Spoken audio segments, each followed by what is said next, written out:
Hello everyone, it's me, the White Schnauzer, and we are back with another video. And today's video is going to be a little different, and we're going to be doing a different type of video today. Not a reaction video today.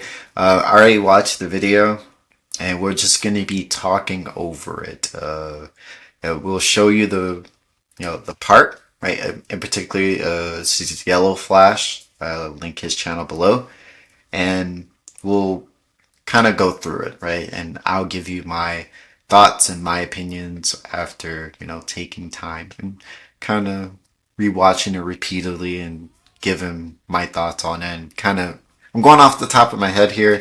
No script, of course, because I kind of can remember vividly, like, especially when I watch something, I already know what I want to talk about, right? Or I remember what I said in general for the most part whenever I'm talking about some of these things. And yeah, let's get straight into it. Oh, before that, I want to let you know that I've been gone these past 10, 11 days. Unfortunately, I got sick and I couldn't upload. I'm very sorry about that. We'll try to get back on the original schedule, and this video will go up soon, like around 12 o'clock a.m. my time. So it'll be uploaded Monday for sure. So when you see it, that's when you're going to see it. And let's get straight into this shenanigans, right? On to the first clip. Things that I want to go over, and I want to start here because it's a perfect way to start this video. This is a drop on X from Chris Gore from Film Threat, and he attended WonderCon this year. I gotta say, this is really bad. So this is from last Saturday. That's when WonderCon was happening. This is one of the bigger conventions too, by the way. Huge convention. And this is what a Saturday looked like for them. This is bad. It's embarrassing. And it also says a few things. One, what's going on with nerd culture? A culture that needs a Marvel and a DC to really boost it up. Star Wars, stuff like that. Nobody was there. Here's another shot. This is, according to Chris, a Saturday. This is usually the biggest day for these conventions. This is when you're going to have the most people there, is on a Saturday. There's nobody there. That's really bad. Now, he lists some reasons here that this could have happened. Holiday weekend, which is true. You had Easter going on. Rain, bad economy, lack of major brand booths. Star Wars, Marvel, DC, Funko, they weren't there. Have normies checked out of nerd culture? I think that's an interesting question. And when you look at some of the stuff going on, there's a lot of evidence to back this up. Yeah, so you saw that, right? And I think of conventions, right? I think of a lot of them, right? I think of DreamCon, I think of AnimeCon, I think of any convention, right? Not Kick. I'm pretty sure Kick will have one maybe in a few years or so, but we know Twitch has one, right? Does YouTube have one? I'm not sure if YouTube has one. I'm not sure. But think of many of the conventions that exist, right? Right? Most of them are packed to the brim. It doesn't matter what year it is, right? Right? It doesn't matter what year it is. For the most part, they've always been packed. So when you look at that, right? This is WonderCon. It's like Star Wars and like nerd culture stuff right here in the West, right? It's mostly nerd culture stuff here. So it's stuff like Star Wars, Star Trek, and many other hobbies like that here. No one's really there, tragically. Okay, as you can see, it's people there, but it's not like when you think of conventions, you look at those, and then you look at this one, and you do not see that here. Very tragic indeed. Very tragic. Right? It's just, it's like, you think of all the realistic scenarios that are probably affecting this. Like, I think of, like he said, economy, right? Economy is pretty bad right now here in the West. And buying a hotel, buying a ticket for one, and buying a hotel, then buying the things you need, food and drinks, right? You got to buy all these things. That's going to be, that's a lot of money. On to the next clip. Nice survey over here from Breitbart showing that by 2 to 1, Americans say movies are worse today. And I don't disagree with that. And when you look at what's going on, like the entire box office this year is made up of nothing but sequels and franchises and stuff like that. And that doesn't necessarily mean that's going to translate to something good. But the data down here that they post is interesting. Uh, for better, for the better part of a decade, Hollywood films have bent over backward to pander to women and minorities. All this woke crap is supposed to hit the sweet spot of these specific groups. Here's how well that crusade is faring. The question is, are movies today better than they were 10 years ago? Women, 23% say yes. 56% say no. Black adults, 27% say yes. 51% say no. By the way, according to a friend of mine, Fatal J, has a channel. Check it out. He comes on Flashcast once in a while. Remember that Magical Society movie that was aimed at black people? He says a lot of them were walking out of the theater on that movie. That movie, by the way, huge financial disaster. I like to call it what it is, racist Harry Potter. Are movies today better than they were 20 years ago? 28% of women say yes, 52% say no. Black adults, 29% say yes, 54% say no. Are movies better today than they were 50 years ago? Women, 35% yes, 43% say no. Black adults, 34% say yes, 40% say no. They also asked, are movies better? Just here are all the numbers right here. When they just asked, are movies today better than they were 10 years ago? And this is just everybody that answered. 22% said yes, 58% said no. Very damaging. If you want to pause and read that whole section right there, feel free.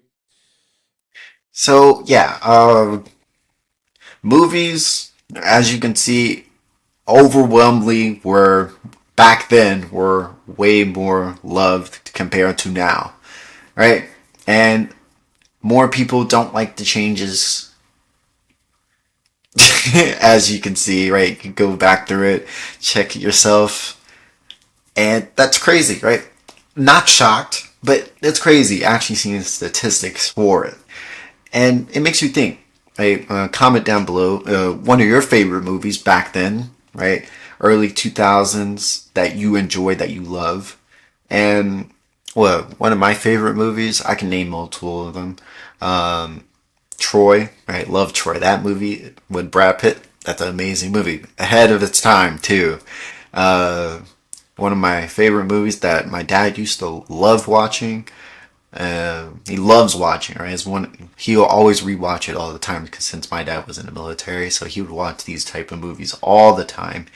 Black Hawk Down, right? Based on a actual event that happened, right? That was a good movie.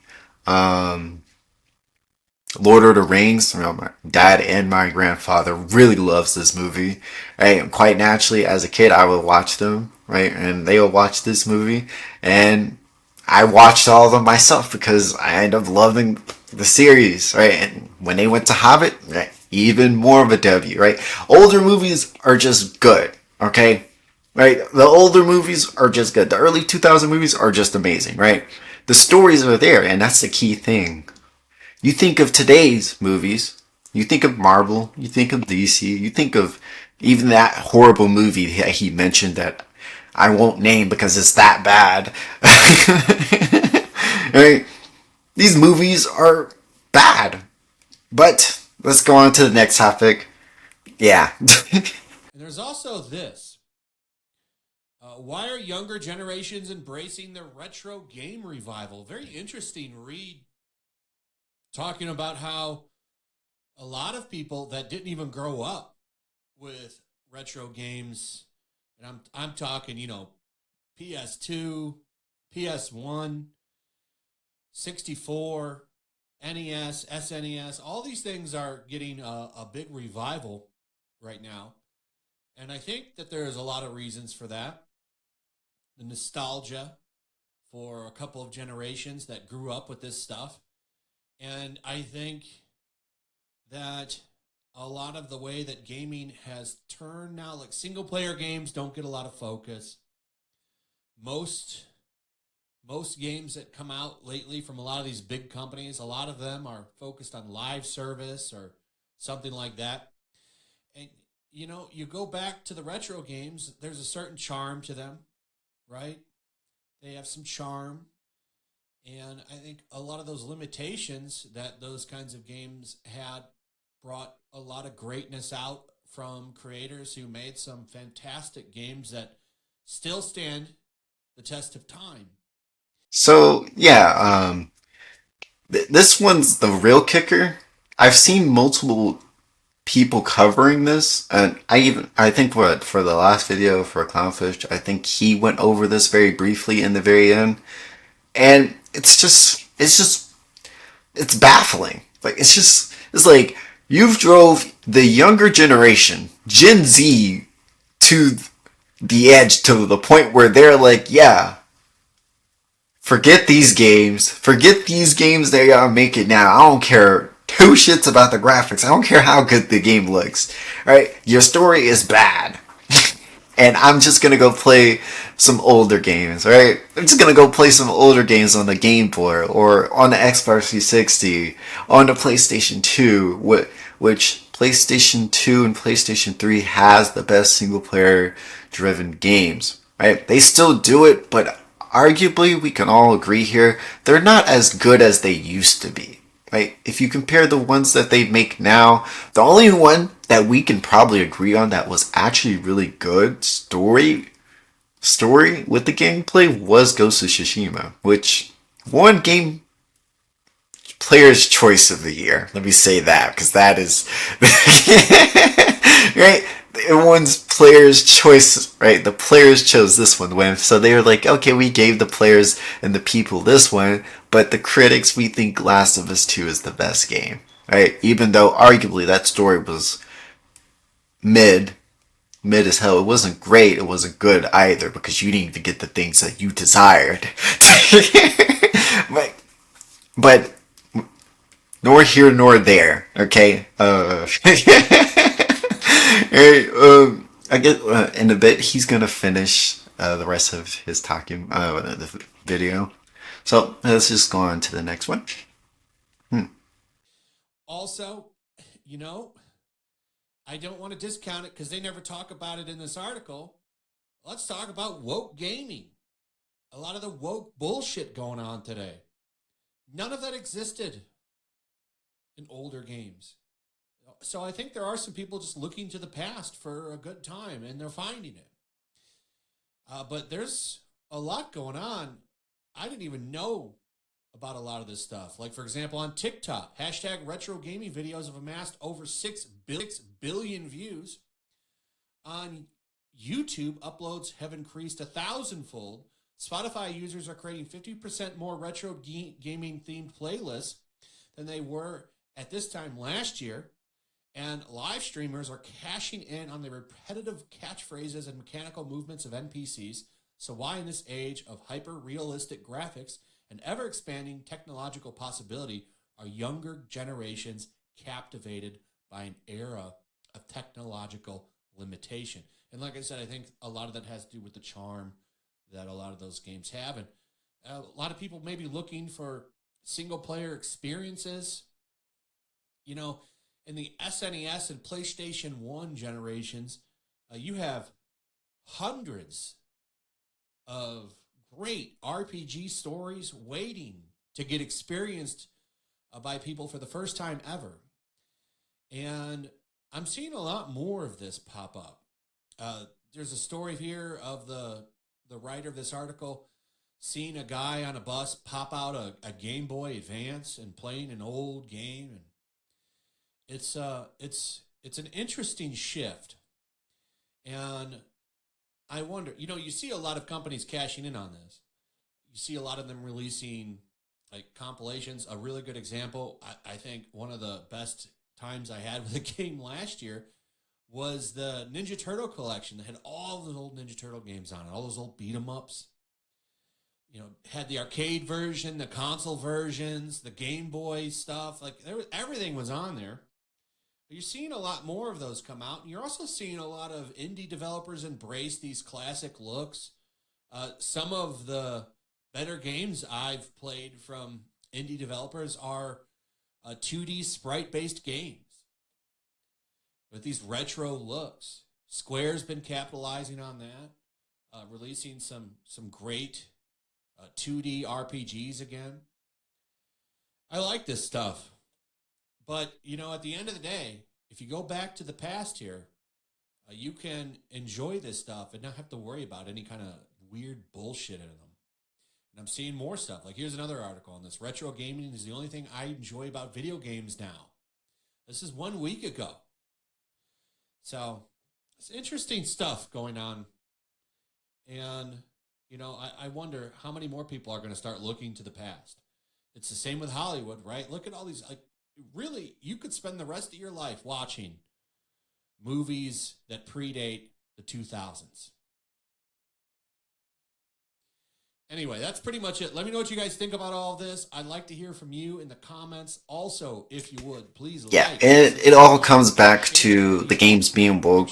Like I said before, most of the games that come out, just like how with some of the movies that come out, their story is just, it's not good, right? Nor does it keeps your attention. Right? It doesn't even grab your attention in the first place, where it's like, oh man, this story's really good, and it makes me like the characters even more.